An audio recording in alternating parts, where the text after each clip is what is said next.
And what ends up happening is you're constantly overwhelmed with information, and then that same system that overwhelms you with, this is where you would put Illich and Virilio together, the same system that overwhelms you with information also makes you incapable.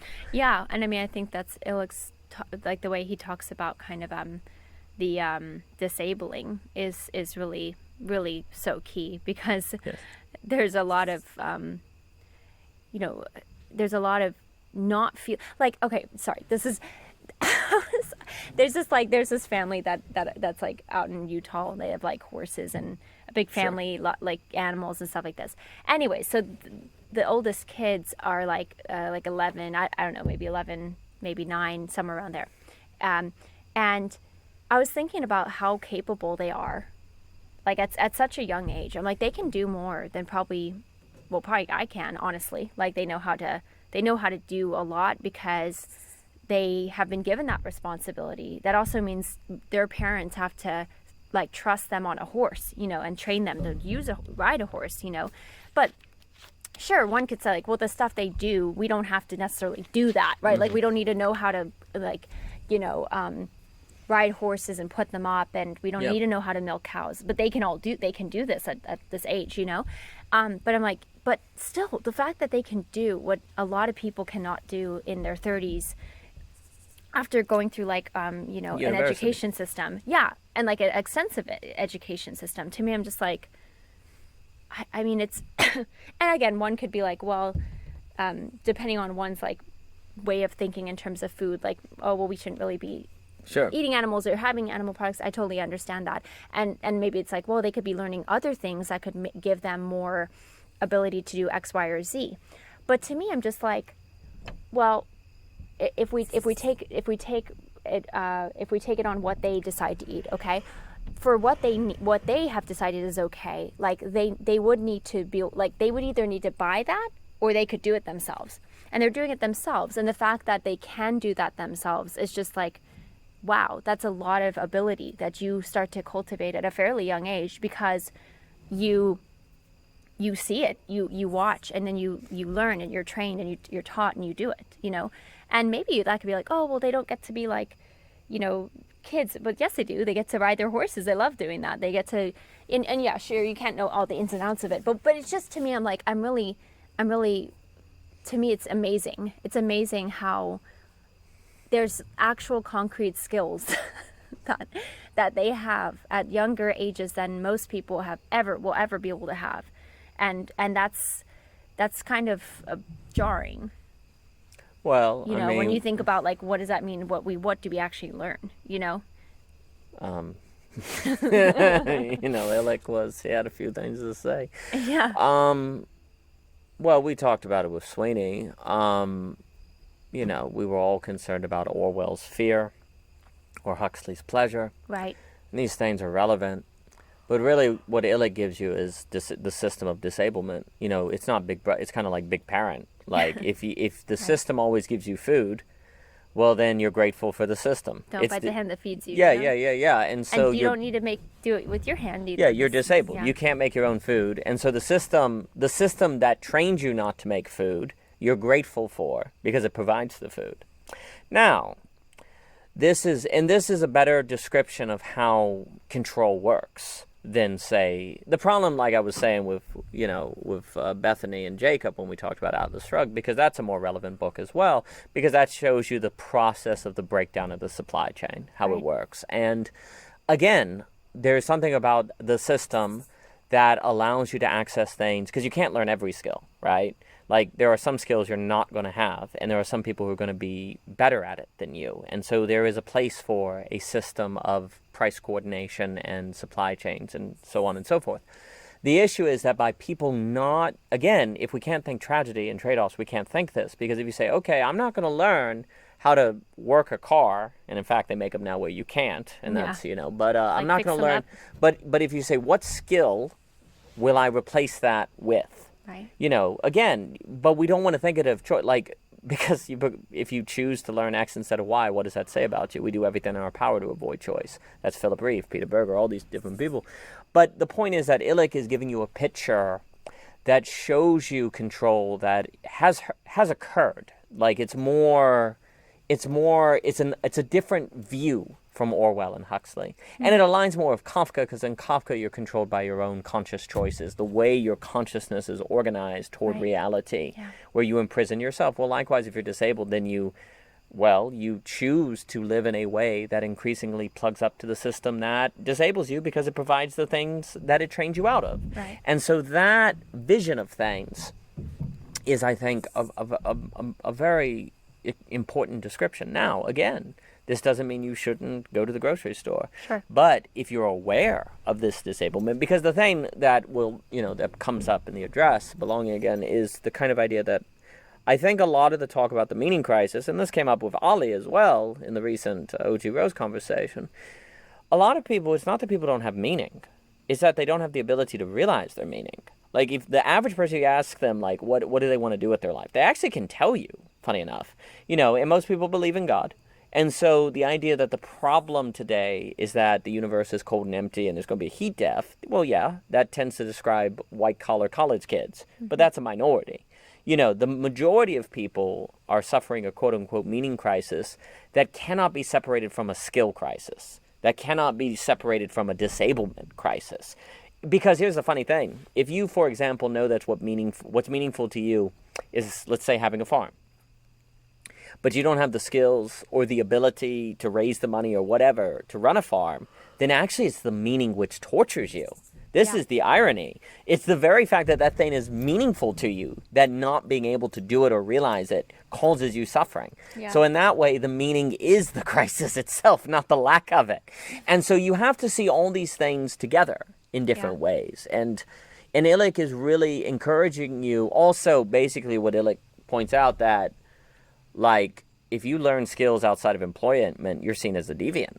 And so there's this whole game theory dynamic, zeitgeist, that works in favor of disablement, because if you try not to be disabled, there's something wrong with you unless you can get paid by it. So he's also really, really pointing that out. And how do you respond to that? And then if you've got constant information showing you that, you need to do this or do that and do this, the combination of disablement and Paul Virilio really does lead to a very pathological subject, an incredibly pathological subject. I mean, what comes up on when we do the week on the absolute choice, this is going to have a lot to do with also making absolute choice in the midst of conflicts of mind, which is the title of our first book, which is situations where epistemic possibility are in conflict with epistemic responsibility. You feel responsible to do something regarding Israel and Hamas in Gaza, but it's not actually possible for you to.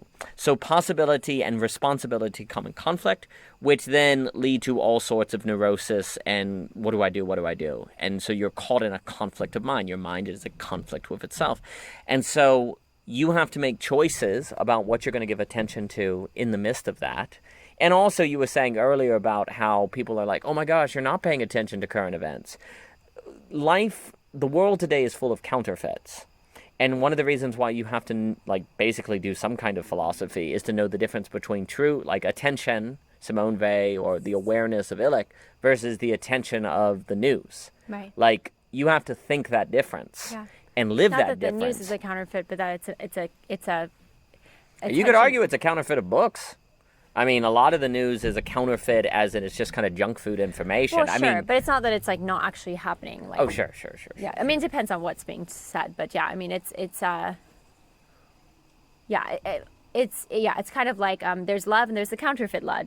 There's attention, there's the counterfeit attention. Yes. That's what makes it so tricky, right? Because it's like these things are, and this is why you said at the beginning of what we said, where it's these fine distinctions. Yes, very fine. They're barely they're barely noticeable. Yes, you really can't know. You really don't until you start realizing, wait, something's not right, or something's gone haywire, or whatever. You're like, wait a second, how did that happen?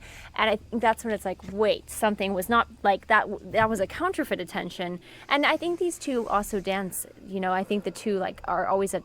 They kind of interplay. So that's the other thing that's tricky. You've got actual genuine attention combined with counterfeit attention that are kind of oscillating, just not evenly, but just in some sort of proportionality. And that's what makes it tricky too, because it's not as if somebody's always has counterfeit attention versus always genuine attention. Now there could be a high scale of one versus the other, but I do think it's much more complicated.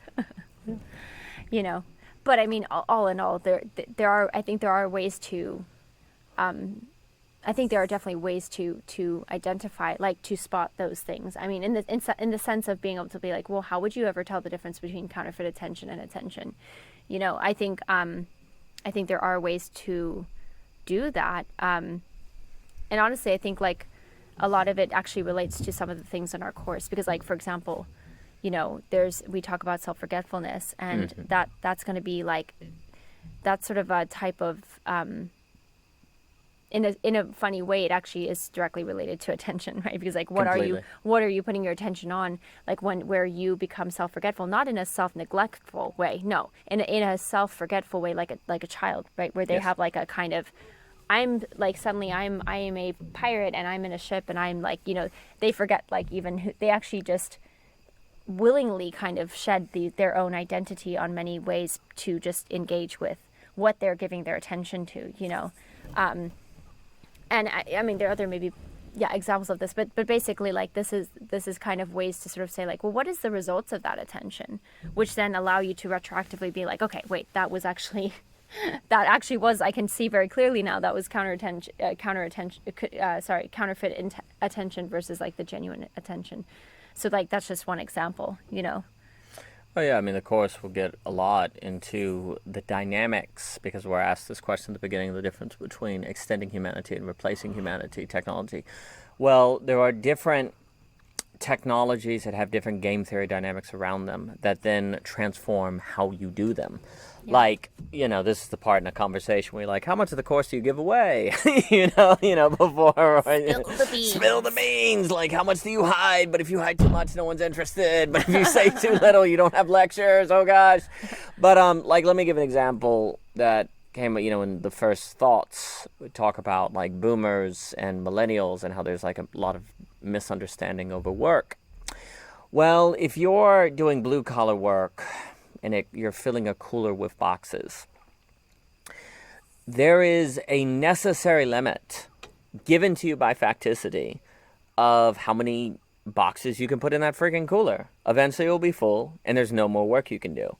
If you then go sit at your desk, no one can come along and be like, you're lazy. Because literally there's nothing else to be done. The task is done. Mm-hmm. Like, you did everything you could do, right? Right. So there's a natural limit when your work is more blue collar, and most boomer work was much more blue collar. There was a limit. Now, of course, you have another truck next week, but in the day, in the moment, there were episodes, you could say. There were finite episodes. Well, when you start doing more online work, you could always answer another email. You could always do another round of search engine optimization. You can always do another Zoom meeting or another, assessment report, or you could do more marketing, so on and so forth. So a lot of millennial work today does not have a finite limit to when you should stop and when you should not. And therefore, if you stop working, you can be blamed for not working. You can be blamed for not answering the email, because you could have answered the email. Don't you have a cell phone? And you didn't. So why didn't you? Whereas if you didn't, put another box in the cooler, and people came along and said, well, of course I didn't. You couldn't fit another one. So the facticity of the work environment created a different dynamic than the work environment today. And so today, when you're dealing with literally tasks that are unlimited, like there is no necessary limit to how much you can do, then you have to choose limits. And that's much more existential.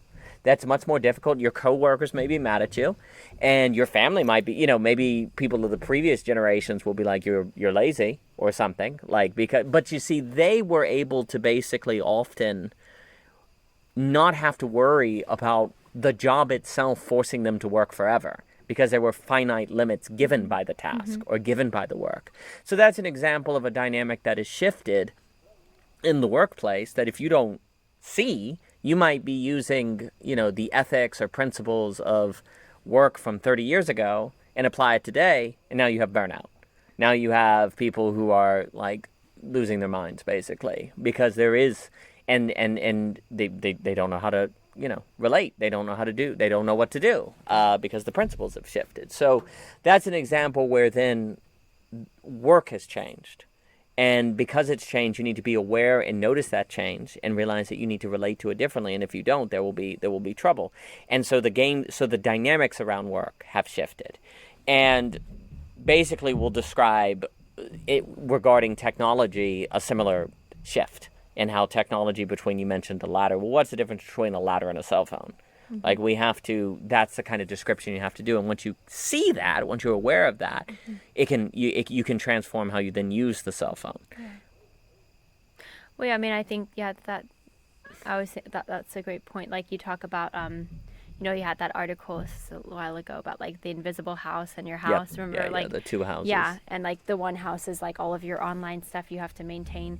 And I think that it speaks to kind of how we live in it. We live in a time where we have to create our own limits, because it's strange. It's like, in a way, like with Illich talking about our disability, we're already kind of very limited, right? We're kind of handicapped in many ways in terms of our ability, right? So we have this strange kind of actual limitation to what we kind of can do, or the skills we would have learned normally, but we haven't. Stuff like this. And then but then we have this kind of limitless land of the internet, basically, and all of the online things. And therefore we don't see, there's so much you can do. There's so much that's just at your fingertips. You can do, you can access, you can reach, you can, like you said, you can always do more. So there's this limitlessness that's there, and it feels like that is the reality. But the reality is that we have this sort of in our actual embodied experiences, we often are like, we have to still learn the skills, right? Like, and maybe you learn them at a younger age or older age or whatever. And I think the beautiful thing is that humans are always capable of learning, especially when they need to, But there's this strange dissonance, I think, because there's a limitation that we don't usually recognize. Because, you just go to the grocery store. Nothing wrong with that. Like, I'm not saying that's a problem.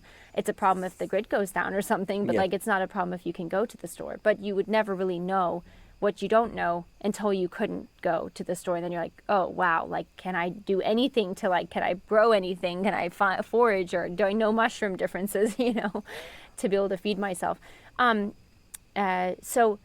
there's a strange dissonance because there's like that limitation that's unseen. And then what we see is the limitlessness of the internet that is also kind of the strange invisible too, because there's no way to kind of see a limitlessness, Correct. So, so there's this, and I guess I'm just thinking about how today we almost have to we have to make the choice of our limits on our work, for example. And that's very hard. That's very hard because, like you said, you can't feel done. You put all the boxes in the freezer. It's done now. Yeah. Well, there's no way to feel. It's very difficult to feel done with potentially limitless work that you could always do more and maybe should be doing more. Kind of that feeling, Right. And so you have to choose, though. You have to basically choose to feel okay with what you got done, or set a goal and get that done, and then leave it at that, right? Right. Or put your own limitations on yourself. What does that require? Choice. And that's what you're saying before, like we have to make choices, and that's always really existential for us. Right. And so, yeah, it's just, I think he's laughing in the background. But anyways, yeah, so it's interesting because then we have to put our own limits on ourselves so that we can also understand like how to actually unlock some of the limits we put on ourselves. Like there's a strange interplay between the limits and the unlimited that I think is really fascinating, which I know Hegel talks a lot better about. Sure. But just the idea that you have to choose, when you put a limit on how much you're going to do or get done or whatever. But I don't know. Like there's a strange kind of like Kierkegaardian learning how to be anxious in the right way sort of thing that comes with this day and age, because you can decide, right? Like, okay, I'm going to put a cap on what I do and what days I work and all of that. But you still have the presence of the internet there, right? Like it's just there in the background, it's there, So it's just this kind of looming thing that is there. That you could always just still slip back into feeling bad. Like, oh, I could be doing more. You know what I'm saying? And so it's just, it's a, I don't know, unless you just like turn off your power for a day or something and be like, fine, I'll just create a natural limitation or something like this. Sure. But Well, it becomes difficult because most people, if they did that, would be fired. If they didn't do it, like you get that game theory. That's the key, is you get these social game theory dynamics. And this is what Illich keeps putting his finger on. He's like, what ends up happening, this is the key, like the disablement is not merely the system and some guy with a mustache curling it saying, ha, we're going to disable people. No, like literally people on their own see one another as deviants, and they'll call you a prepper. Why are you doing all this? Are you a prepper or something? And it's like, no, I want to have skills so I don't feel powerless, so I don't feel like. And that's the thing too. Like if you're a very motivated, very driven individual, right? And that's a really wonderful thing to be that. But if you suddenly have, I need to do my best to perform the best I can in my job so that I keep my job, or if that I want to go up in my job, right? Like get a promotion. You literally, that is quite the pressure, Yes. like you're saying, like to not just say, I'm just going to put my limit on myself, right? It's Yeah. like, and then you don't Can't pay get your your bills. raise or Yeah, whatever, you can't pay your bills. Yeah. And it's just like that's, so then I guess what I mean to say is like, it's weird then, because motivation, which is what we're talking about, the first class, the first day of our course on November 4th. It's interesting because being motivated isn't inherently good. In a system that's killing you. It's like, No. It's that you have to be like, even that. It's like it's not simple. Like we just said, it's not simply just awareness. It's awareness about awareness, right? It's awareness about what is motivation and what does that go toward, and how is it getting the best of you, or are you making the most of it? And it's, I'm not saying that you shouldn't be motivated in your job or something like this, but it's tricky because it's not so clear cut, right? No. What if you're literally kind of killing yourself because you're so motivated at your job, but also don't want to just be like a lazy person who's like, I'll just do the bare minimum because I'm entitled to get paid. Like, that's not a good attitude either. That's a horrible kind of attitude, honestly. But this is why Kafka and Atlas Shrugged with Dagny Taggart are more useful, frankly, than Huxley and Orwell. Because I've never thought, that's interesting. I never thought about Atlas Shrugged like that, like as a kind of almost, it is absolutely dystopic in many ways, but like as the kind of, you get these kind of in school where it's like Huxley, Orwell, and like you never really get some other versions, and it's like Atlas Shrugged is superior to both. Yeah, absolutely. And it's realism. Yeah. Now, again, it's really unfortunate today that you cannot discuss Mention Atlas Shrugged without somebody being like, immediately being "You're a greedy labeled or whatever. It's capitalist," ridiculous. or whatever. You can mention the capital, Marx, and it's fine. You mention Ayn Rand, you get thrown under a bus, and it's really unfortunate because Atlas Shrugged provides invaluable tools for this problem. It's also a brilliant novel. Like, she was writing in her second language, which is pretty extraordinary, remarkable. And again, the story is just interesting. Again, the problem is Atlas. It's when you get in. What she ends up with her student and the affair, and you don't have. She doesn't have AB metaphysics, and but that's a whole different subject. But the point is that what you see in Kafka and what you see in Atlas Shrugged is characters participating in their own capture, like their own imprisonment, if you will. And it's not where, like in Orwell, it's clearly us versus the system. Same in Huxley, it's clearly us versus, it's clear.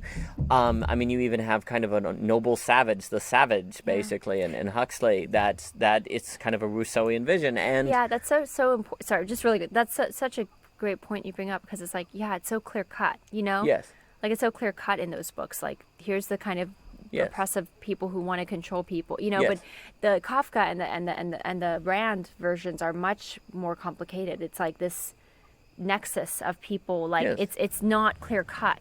You know what I mean? Not at all, because Dagny Taggart is very motivated, and she's keeping the system that's corrupt afloat in her very motivation. And this is more of what's going on. This is how it works. It's a feedback loop. When a nation falls, when a nation undergoes self-effacement, it's a feedback loop between the people and the system. It's not merely one or the other. That's far too simplistic. And that's what also Ivan Illich is showing you with disabling systems. We want to be disabled because the thing that disables us gives us the internet. It gives us food. It gives us convenience. And so does that mean we throw it out? No. But it means that we have to we have to be able somehow. So what are you able in? You've got it. Well, this is the thing. In the same way that you have to choose your limits now. right? And it's not easy at all because you can lose your job or face consequences if you do in the wrong way. So you've got to check your motivation, and your very motivation can trick you if you're not careful, because you assume it's good and don't pay attention to what you're using your motivation toward, like Dagny.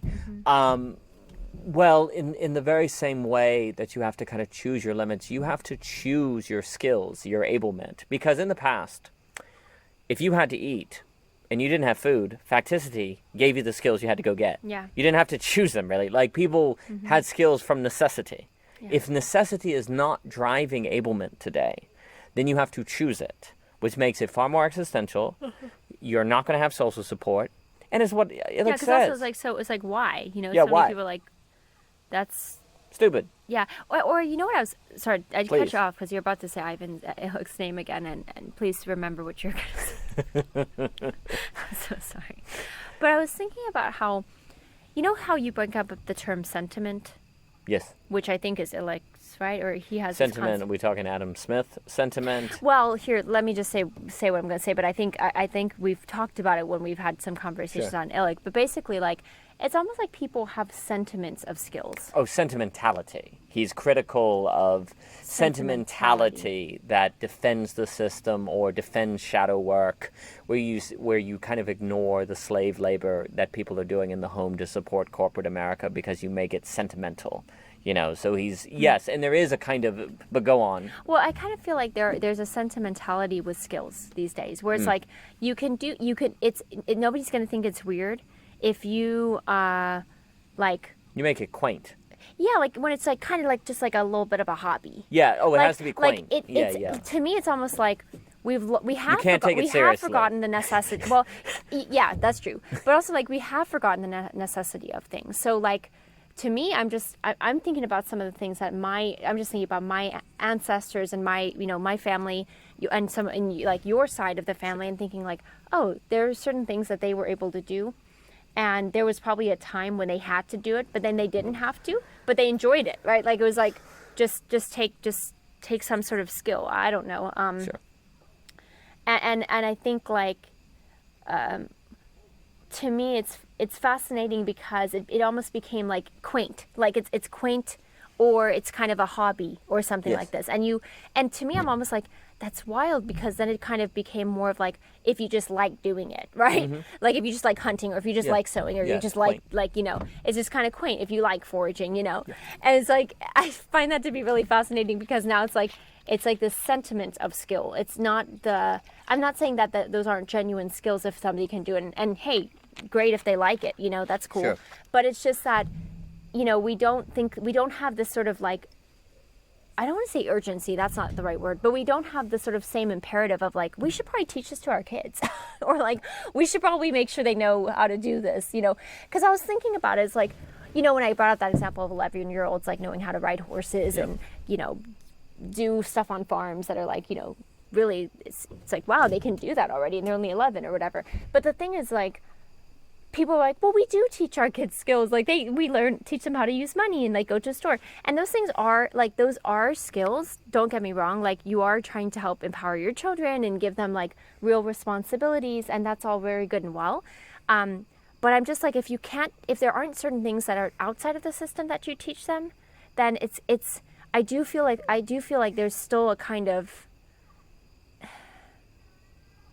a kind of disability that one can feel, especially when they feel the complete stress of a job and all of this, you know. And then but the thing is, even saying that, like literally even saying that, I can just hear the kind of like, well, don't be crazy, you know, what are you, you're acting like the world's gonna fall apart or something. But that's Illich's point. I'm just like, no, I'm not trying to be crazy. I'm just thinking like, you know, and sometimes it's like, it's actually really cool to pick apples and learn how to press them. Like, learning how to do those things, yes, it can be hard, and yes, it can seem like unnecessary, but there's something where you're like, a lot of people just, and anyone who's done it knows it, but like, you know, our friend who's like works with you know, textiles, leather and fabric and stuff, like, I'm like, what's your favorite thing about sewing? And she's like, because I made it. I just made it myself. It's not even like that it turned out like the way I wanted it to or anything. I just thought I made it myself, you know? Oh. Well,